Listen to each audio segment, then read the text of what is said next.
Welcome, kind listeners, to Under the Banyan Tree. The live show where ancient epics meet modern minds. I am Leo, a yogini from the West. And I am Mayank, a rationalist from the East. And together we journey through the Mahabharata from the retelling of Ramesh Menon, epic of war, faith, and everything in between. Everything in between. So today we are reading chapter 27, A Master for the Kuru Princess, and chapter 28, Drona's story, from the Sankalpa of reading it from the point of view of humility. Mayank, what's your definition of humility? So I just wrote two things here. First is not showing off, and second is acceptance. Acceptance of... So I believe you should be, to accept something, you should be humble. Especially to accept knowledge, there should be an acknowledgement that you don't know enough in that subject. If you have, say, there can be a case where you know about the subject enough, and then in those cases you may not be accepting enough. But I feel if you see that something new is coming or something which you were not aware of, then you should be humble enough and you should have enough humility to accept it. Great. Yeah, I agree with you. Do you think that someone can have too much humility? Yes, I think so. We were discussing about it. Like I earlier used to think that if you possess something, you don't need to flaunt it or show off it. But the thing is, if the situation requires you to show your skills, if the situation requires you to at least just exhibit that you have that capability, then I think you should show it off, you should flaunt it. And I don't think it's something which is against being humble or something.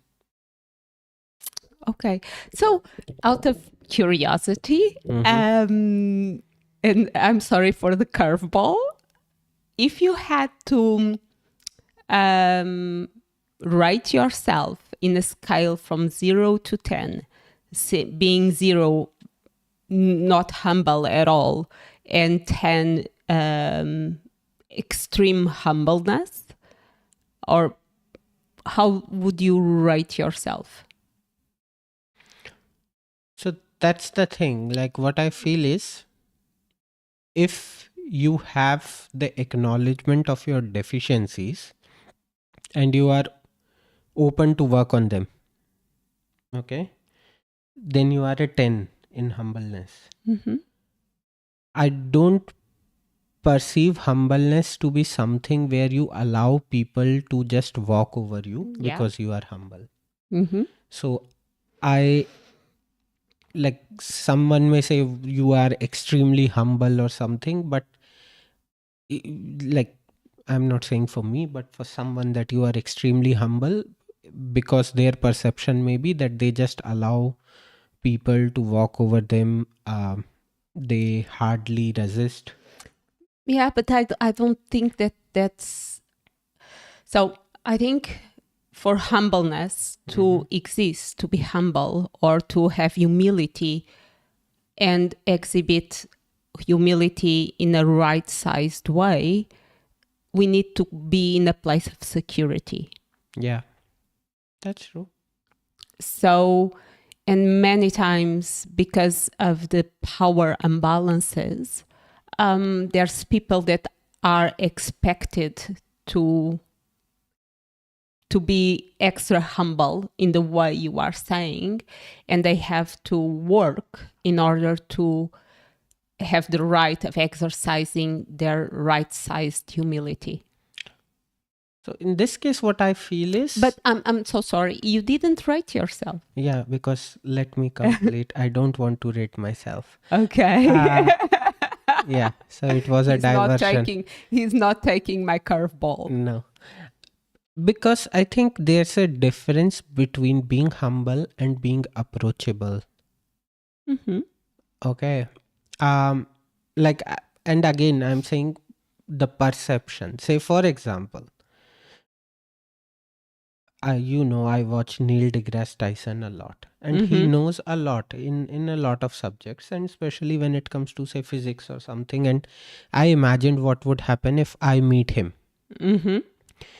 And what I saw in him is that he likes to talk. Mm-hmm. He likes to hear his own voice, which Mm-hmm. is nice. But I saw one of his video with Brian Cox, who is another physicist, Mm-hmm. a particle physicist. And first time in my life, I saw Neil deGrasse Tyson sitting quiet for so long. Maybe he has the right size humility. Yeah, and that's when I realized it makes sense that he speaks when we two are talking, because I have less to give to him and more to take from him Mm-hmm. on the topics which he talks about. But when he was with Brian Cox, he realized that this is the person whom I should listen to. And then I realized that, because he talks a lot, that way he's approachable. Mm-hmm. If, as you said, if there's a power dynamics, there's a difference, and the person who is, say, up in the power ladder hardly speaks, it becomes very difficult for you to then approach. You are not going to say disturb that person, you will feel bad about it. But if that person itself starts a conversation, for you it becomes easy. Mm-hmm. So then I realized that he's approachable and humble, but he's only humble when it is required. He only exhibits humility when it's required. Unnecessarily, why to project humility? Like, that's what I think, and since you for some reason don't want to rate yourself, Mm-hmm. I'm moving into my perception and understanding of humility. So Because if I will rate myself, I will ask you to rate yourself as well. Okay? okay, Yeah. so let's move on. Yes. But I don't mind trying to rate myself. Go ahead. No. Okay. But in the sense of, I think it's very difficult to give one score across everything. To be honest, I think there's areas where I'm arrogant Mm-hmm. and there's areas where I'm humble. So what I understand is that arrogance never helps me. Mm-hmm. And there's things in which I need to understand, no, I still don't know enough, and welcome every comment and criticism. And there's areas where I know a lot and I keep learning and studying, and I still come to from the place of I don't know enough. So I feel that I need to balance in different areas of my life humility, right-sized humility. And why I keep coming back to this concept of right-sized humility. For me, humility, it's a way of being grounded and aware of what I know and what I don't know, and coming from a place of my beliefs or what I'm saying or what I've learned even might be wrong, and be open to others and be open to others beliefs and point of views and understanding. I don't want to like a doctor to be too humble. I don't want him to come to me and ask me my opinion. Like I trust you. You are my doctor. I'm paying you for you to treat me. So I think that's the my definition and what I'm looking in the text, a right-sized humility. And I wrote having a balanced, realistic view of yourself, not arrogant, too big, or self-depreciating, too small. That's a very good definition, actually.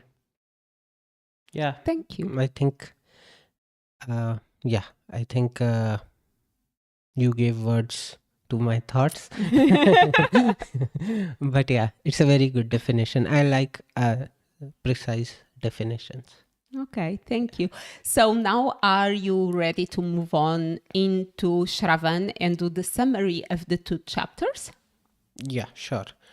It will be a longer summary. A long view. Okay. So, chapter 27, A Master for the Kuru Princess. The chapter starts with the story of Sharadwan, who was son of Muni Gautam and a celibate for hundreds of years. One day he sees an Apsara, Janpadi, in a river and feels something and deposits his seeds to the river bed. 2 days later, a, a twins, um, a brother and a sister, were born, and they were taken away by a soldier of Hastinapur, and he gave those twins to King Shantanu. King Shantanu named the twins as Kripa and Kripi, which simply means God's grace. And then Kripa became a very important person in Hastinapur's history. He became the first guru of Pandavas and Kauravas. Kripa learnt all his skills from Sharadwan himself, who visited Hastinapur and taught archery to Kripa. The princes, Kaurav princess and Pandavas, they swiftly mastered all whatever Kripa could offer, and then Bhishma started looking for a new teacher, a new guru. Then a day, Kauravas and Pandavas, they were playing with Dand or Gulli Danda in Hindi, and Bhim deposited the vita, the small stick, into a well. The boys, they started contemplating how to get it out, and then they see a stranger Brahman who was observing them, and he says, Kshatriyas, you obviously don't know archery, or else you would be able to take it out. Some of the Kauravas, they were wondering what this guy is about to do, and Arjuna, he felt a lot of warmth coming from that stranger, and he asked him to bring out their vita. The stranger made arrows out of grass twigs which were nearby, and to prove that he can also bring out anything from the well, as a challenge, he throws one of his ring into the well as well. The reeds of the grass, they slowly combine to each other, make a rope, and with that the vita is out. And then Arjun asked about the stranger's ring, and he used one of his reeds with another mantra and retrieved his ring as well. The Yudhishthir asked the stranger, who are you, Brahman? And the stranger says, go to your Pitama Bhishma and tell him what happened here. He will know who I am. The boys ran to the palace and started telling the whole story to Bhishma. And in that whole chaos, ultimately Yudhishthir was the one who told the whole story. Bhishma realized who this powerful Brahman is and goes to meet that Brahman in the garden. And he realized that Drona was actually observing his grandsons for a very long time.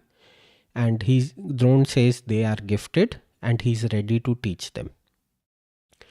Bhishma said, people like you are respected in Hastinapur, and takes him to his palace for a private conversation. Chapter 28, Drona's story.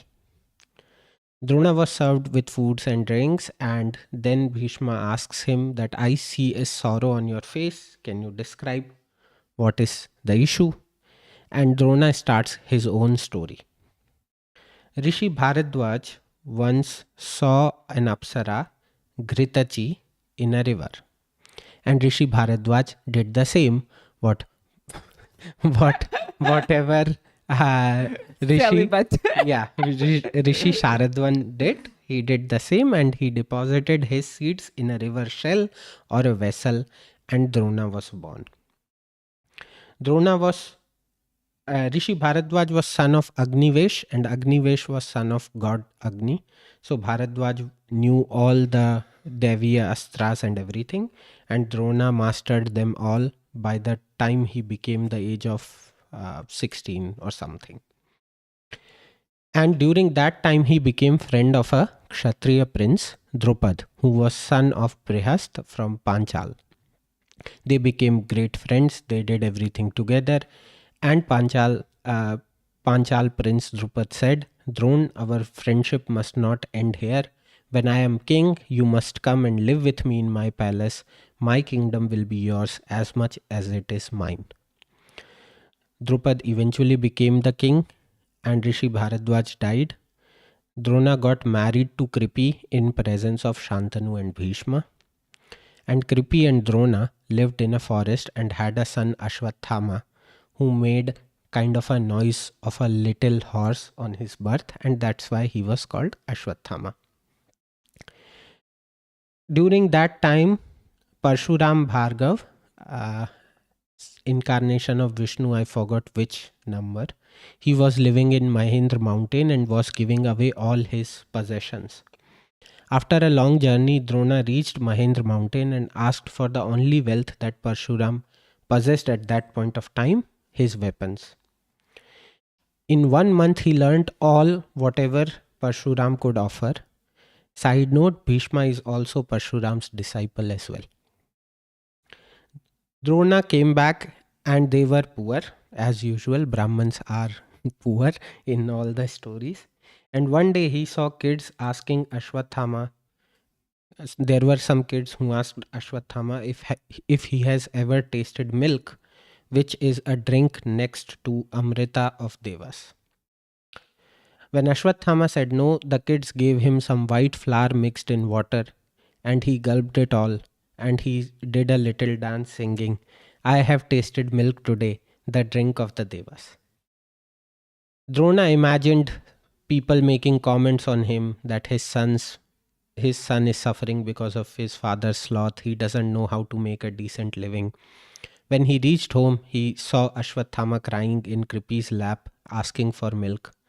And he was like, enough, we are going to Drupad and he will make us rich. They traveled for few weeks. They reached tired after a long journey, and they were asked to wait for 2 days. Drona thought Drupad may be making arrangements for him for his promise, and he didn't listen to any cynical voices which were coming in his head.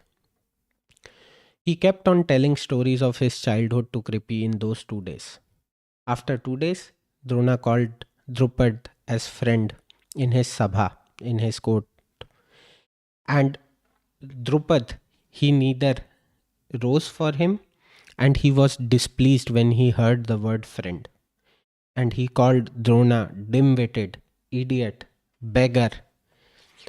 And he says, a king like me has 1,000 friends like you, all wanting to live off him if they could. Drona was angry, shaking, and felt his words as knives to his heart. He turned and walked away from that court. They all left Panchal and came to Kripa's house in Hastinapur. He lived in Kripa's house as a guest and kept an eye on Bhishma's grandson. Drona accepted and told his story to Bhishma, saying that he wants this job to feed his family, but he still has a thirst for revenge from Drupad.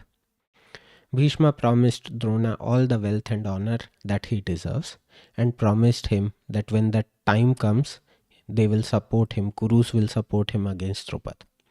Bhishma appointed him as the guru of the new prince and gave him a new house and asked him to start his lesson from the very next day. Drona knew that he has come to the city, which would be his home now. Woohoo! Well done. Well done. Thank you. Yeah, I now you essentially know the whole story. Yeah, almost nothing was left, or nothing was left outside. It was a great reading. Thank you, really.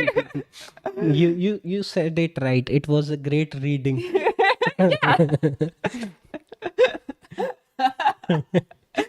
Okay, are we ready for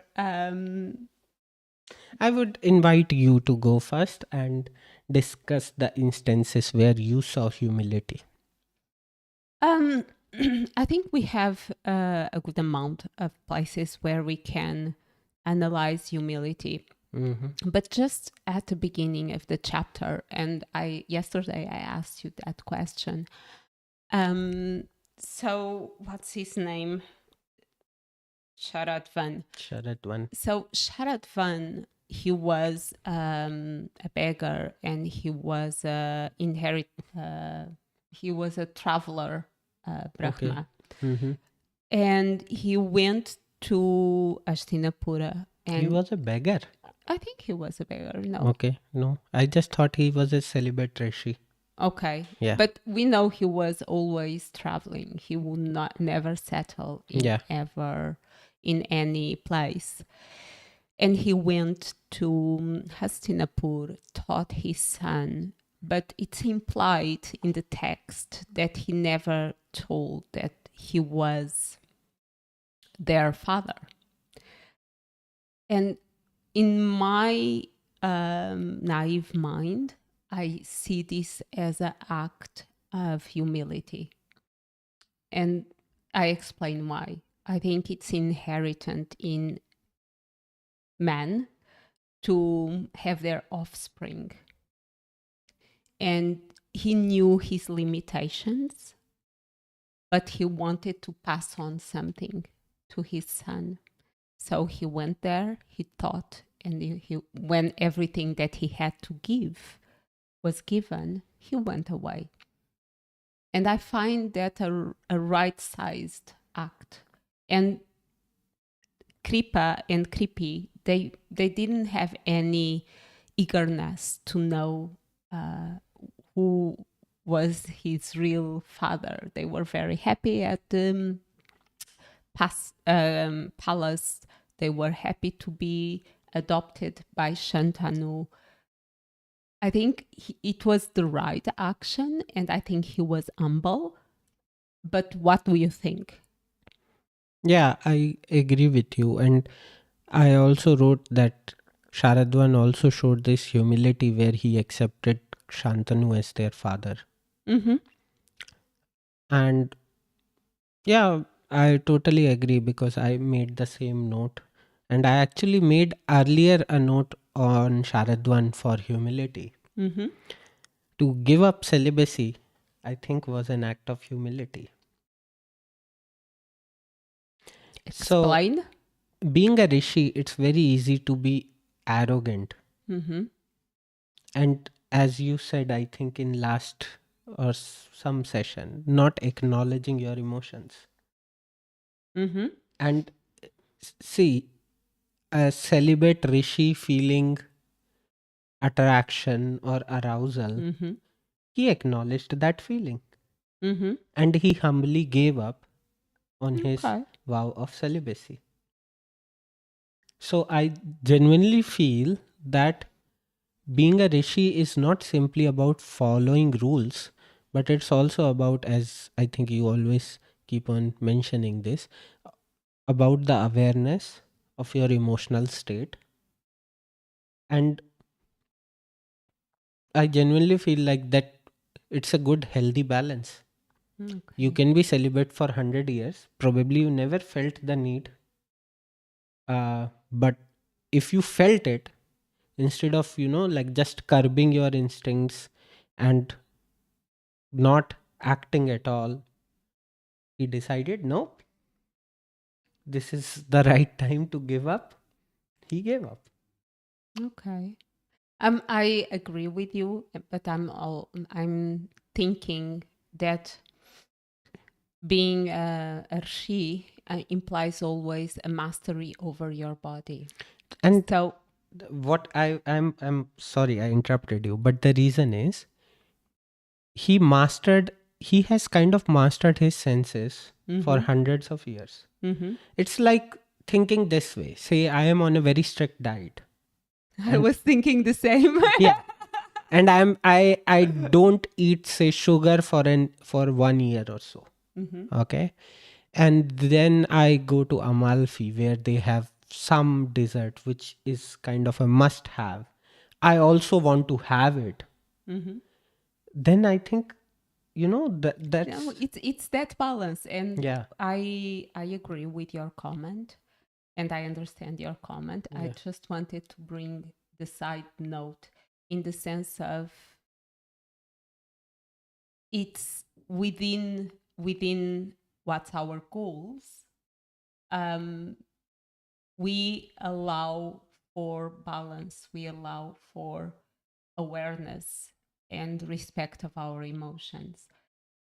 And I just want to do that note because he wasn't spoiling himself over and over again over the thought of her. Yeah, that's what You've done like it. I was that's what I think you said an important word, balance. Yeah. So it's not about being like acting like say like an animal on your animal instinct.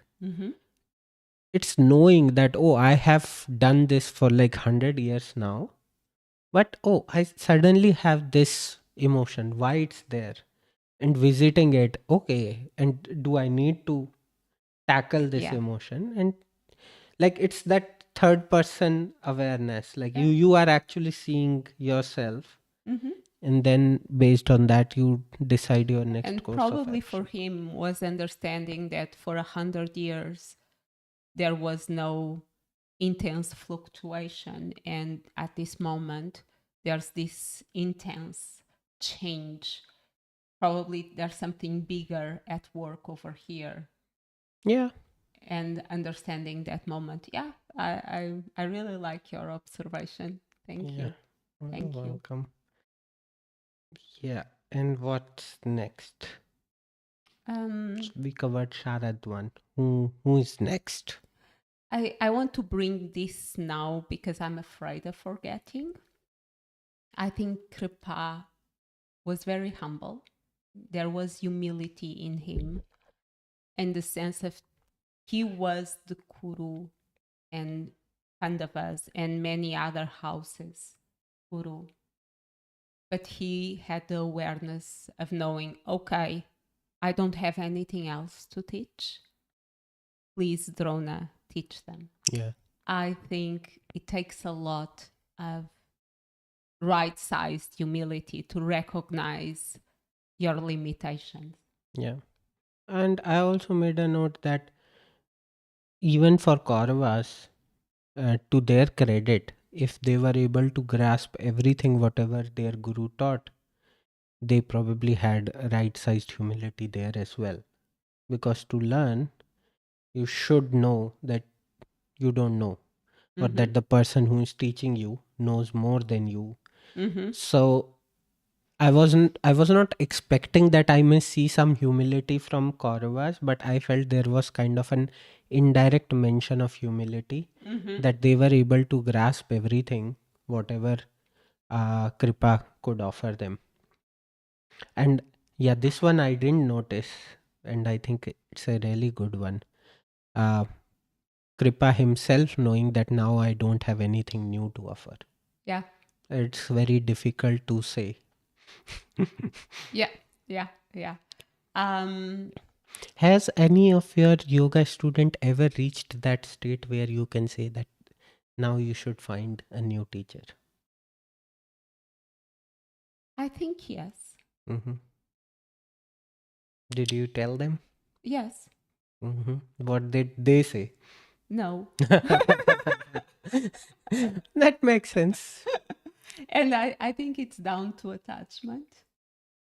Maybe, and that, that's where I feel is the difference, that you may feel you have nothing new to offer, but it's the receiver. They can decide for themselves. Yeah, yeah, If they believe that there is value for me, then yeah. I agree with you, yeah. um, but you said it's down to the receiver. Do you think the Kauravas and the Pandavas, they felt, oh, we can't, there's nothing else to learn from I think there the situation is little bit different because they are like all children? children, teenagers. Okay. So for them, it's not easy to decide. Like there, what happens is that, say for example, we were in primary school, then we were put in secondary school, our teachers changed. It's not that those primary school teachers have nothing new to offer to us. It's just the process. It's just a process. So, but when you are dealing with adults, I think there both sides can always make that call that okay, now I feel there is, and we do this all the time. Say we are learning swimming and we learned enough swimming, then we are like, okay, coach, thank you. Yeah, but, you know, even now, even I had swimming lessons, and after I had someone that taught me even more, I don't feel I know enough swimming. Yeah. Or, you know, even in yoga, I keep studying. I don't think I know enough. No, and that's the thing. Say if you want to be a professional, like say the way you perceive yoga is at that verge of being a professional. Okay. Y- And but you swimming, say if you would be swimming in competitions or you would be an international level swimmer, then you may have a coach. Mm-hmm. And I think there you need that constant support, motivation, improvement in techniques. Mm-hmm. Yeah, so Okay, so I think I'm avoiding talking about the elephant in the room, that is Drona versus his friend. yeah. Um, Before that, we can talk about Drona retrieving the ring. okay, What was your I think was right-sized humility. I uh, don't think he was well? arrogant or whatever. Why would he throw his ring into the well? I asked you that question. I had two notes. Mm-hmm. One was because they were teenagers, he felt that he had to put an extra effort to put them in their place, especially the Kauravas. A second possibility, it was a teaching to himself that material things are not really important. Mm. Okay, because I thought it in a different way. Mm-hmm. I kind of thought it an act of desperation. Oh, interesting. Yeah, because Ah. because I'll be honest, when he expressed all that to Bhishma, Mm-hmm. that's what so I was thinking, and maybe you will laugh about it. Uh, we have background checks now Mm-hmm. if you go for a new job. Yeah.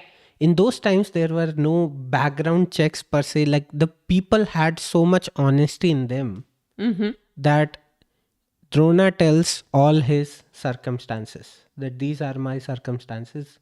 I need to feed my family. And no one would suggest you to do this in today's job interview process. You don't want to sound too desperate or Mm-hmm. okay. But he put his situation, whatever his situation was, because I think it's that honor code of people of that times that he knows Bhishma is going to treat him fairly. Mm-hmm. And he also knows that I can't keep this burden in myself, not tell him the truth. That first of all, I kept on observing your princess. Second, these are my financial situations. And I think because he didn't want to take any chance that he doesn't get this job, maybe that was also one reason. However, I also liked that interpretation where you said that material wealth is not everything, because the whole Drupad versus Drona thing is based on material wealth. Yeah. So, Um, but I also thought it in this perspective that a person who has a family, a man, can go to any extent if he has to care for his family, like we saw in the yeah. movie Drishyam. Yes. um, what do you make of the situation of Dropad and Drona? Yeah, I just felt that, see, I think he was totally reckless, Drupad. See, if you don't want to share your complete wealth, okay, like the way he said to him, okay, it was a childhood promise. Maybe you don't want to follow it anymore. Like sharing your whole wealth with someone is a big thing. Okay, he could have said that I was stupid when I was a child, that I promised you this, but I can still give you enough. After all, he's a king, he's a rich king. I don't think even like a dent of 1% in his wealth will matter him, and that 1% will be life changing for Drona. And I think Drona would have understood everything.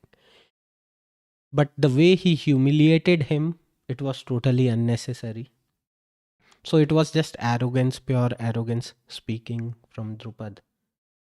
And yeah, like, I I tried to look at it from a modern point of view. hmm, So I just thought there was a lot of baggage in Dropad's reaction, in the sense of, or he was in the past jealous of him because Drona was much better art kshatriya and archery than him, or in the last months and years there was people going over and over again asking him for money, and he just exploded, or he had very bad advisors. But regardless, I think both of them reacted from a place of distorted ego. but I don't think Drona acted from place of Now, distrust. his reaction. So he just, and I completely understand Drona's reaction when he heard all of that. He went away. He didn't answer, he didn't plead, he just stormed out, which I completely understand. I would probably do the same.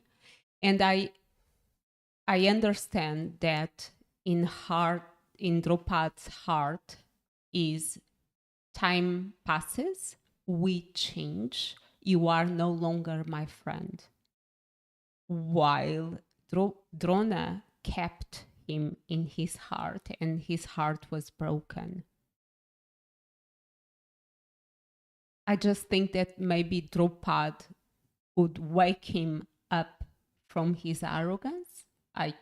Drupad or Drona? Sorry, yeah, Drona could wake up Dropad from his arrogance. And there was another thing, because if I understand correctly, in those times, every and each Brahma or Brahman, I don't know, Brahman, yeah. would be treated with respect, would be treated as an avatar of a deva. So it's very strange. It's really very strange the way he treats him. as a human being and as a Brahman.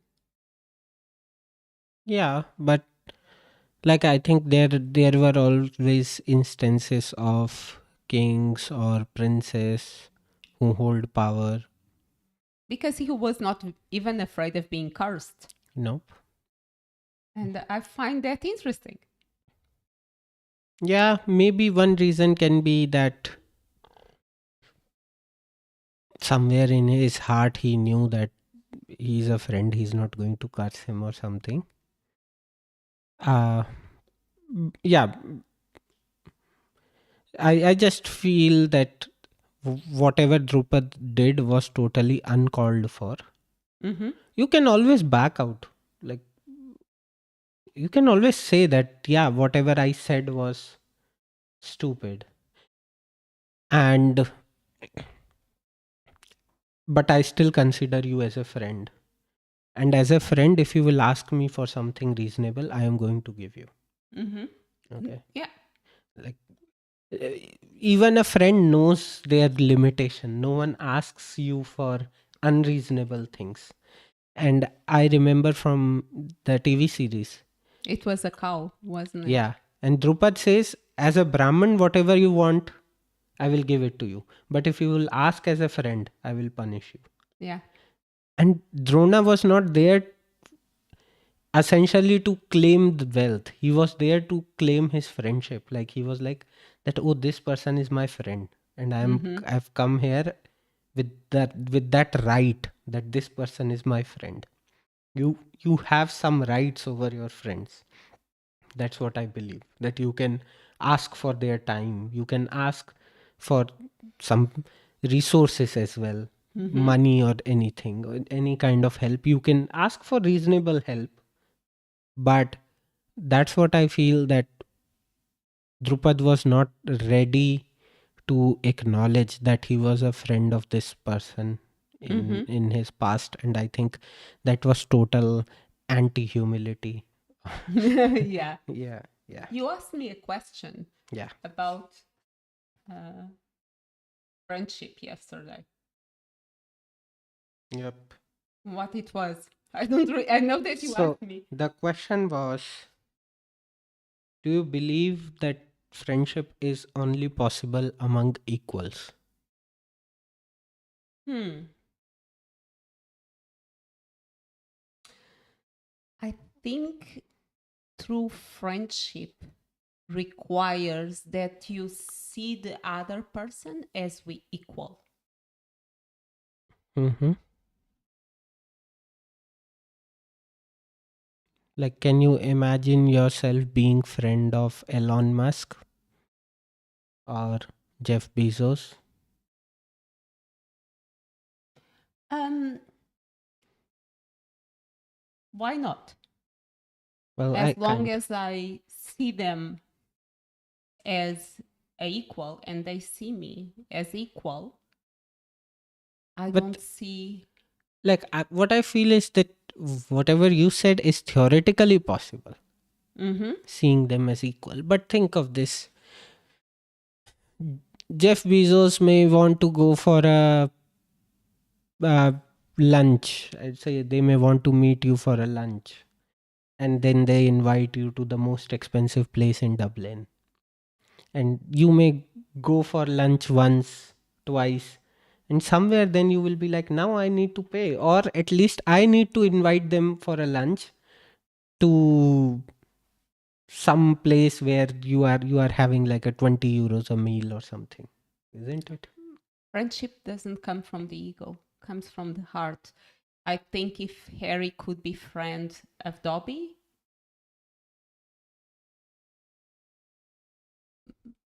I can, and if we can look at people that are very different from us as a equal, we can be friends of them. But then my question is, do you And think, it's your own insecurities that make you feel that, oh, and now I only have 20 euros meal to offer. No, that's totally okay. But what if Jeff Bezos says, no, I cannot come into that place because it's a public place? Okay, come to my house and have a meal inside. Hmm. I cook for you. Yeah, because I was about to say when you said Harry was friends with Dobby, but Dobby had that kind of a gratefulness that, oh, Harry consider him as a friend. Mm-hmm. So I just feel that when there's a power imbalance, there is always one party which may not be able to express themselves completely. That's what I believe in. But I think that's from their own insecurity. It's not the person that it's perceived above imposing that limitation. Yeah. But like I was exploring the practical aspects because I don't think I've And ever seen friendships which are and to be honest, and maybe this is selfish of me, Mhm. but I try to be friends with people that are better than me, No, that's see that I what look what up. I am saying is that it's not always, it will never be the case that you will find people at the same level. There will be some power Imbalances. imbalances, the imbalance of wealth, imbalance of intellectual curiosities and everything. And a reasonable level is actually appreciated. It's actually good for you. Mm-hmm. But if the imbalance is so big, like in this case, there was one was a king, the other is not able to feed his kid milk. Yes, but have you thought that they are very wealthy in different areas? Yes, no doubt about it. But that's the thing, like, but wealth, I think the imbalance, it's about values and beliefs. It's not about material things. no, but the thing is with material things, it's a very objective assessment. Like, if you know that somewhere someone is wealthy, you know he is wealthy.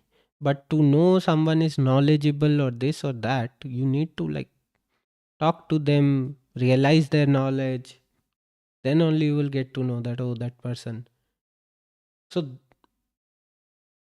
I just I just feel it this way that like for me I'm again thinking it in this way that you have Elon Musk at one end, you have a homeless person who may be brilliant, who may be Socrates in walking, but what are the chances of Elon Musk becoming friend of that person?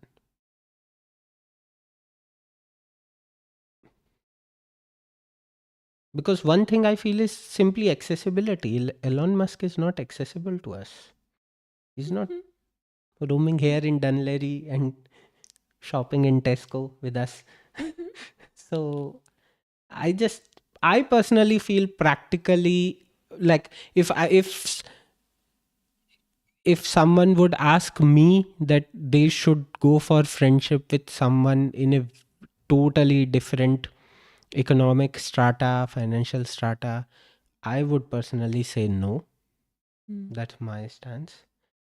But there can be exceptions, and I accept that there can be exceptions.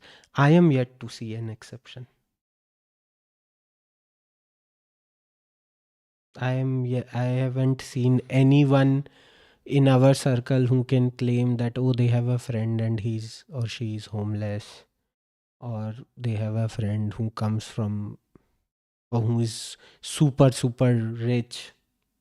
Yeah, yeah, there is someone whom I know who she has like incredible wealth or something, but I would not call her a friend. Like, I just knew her by chance. But I think, as you said, it's much more related to the circle that you have access than the openness of the hearts of people.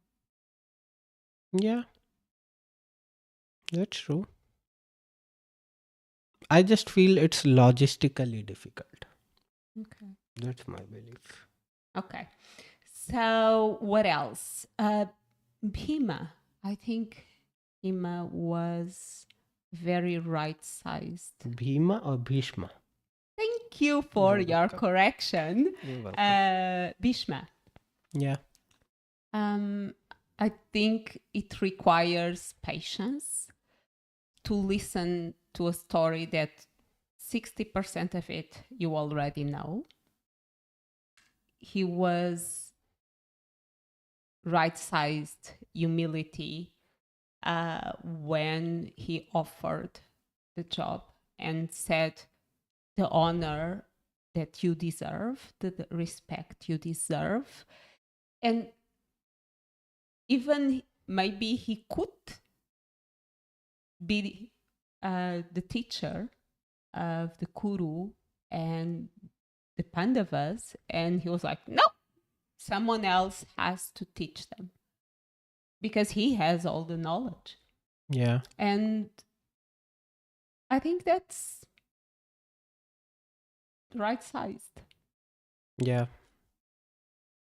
Yeah, I also felt like when he decided to meet Drona after hearing that story. Like,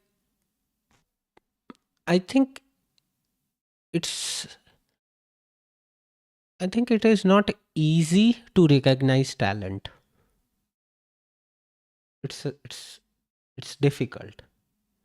Like, say for example, Einstein was abandoned by Nazis and he went to US. And US recognized his talent and used his talent. So what I felt for Hastinapur was quite similar. Drupad could Drupad had all those opportunities. He could have appointed Drona his a teacher in his place, or could have declared him. Uh, we call him Kul Guru, Guru of the clan or something, and he missed out on all that. Pure brain drain. Okay, he let him go, and Hastinapur recognized that this person is immensely talented. This person is a gift to the society.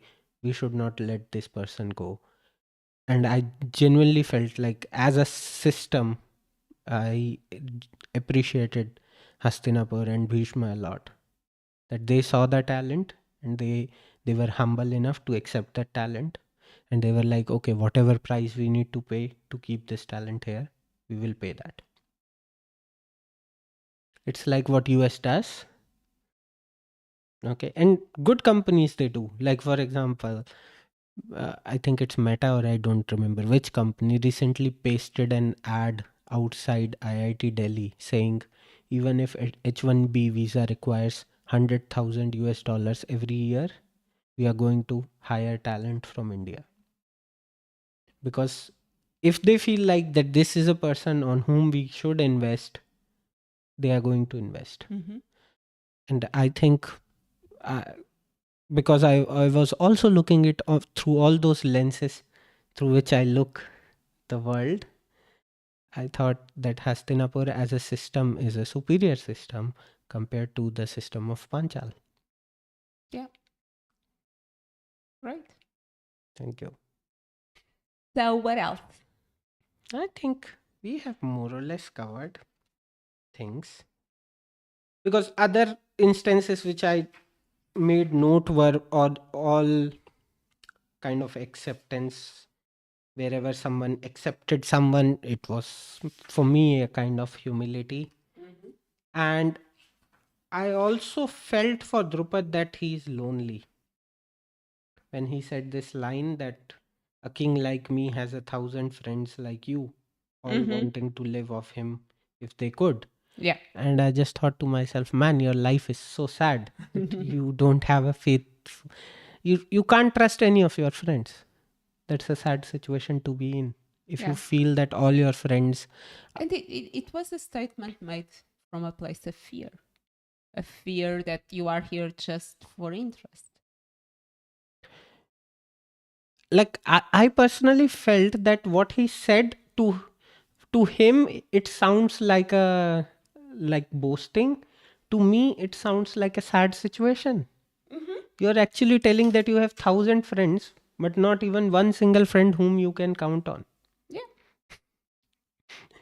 For me, it's not boasting. Your situation is pathetic. Okay. So, okay, should we move on to our Naman?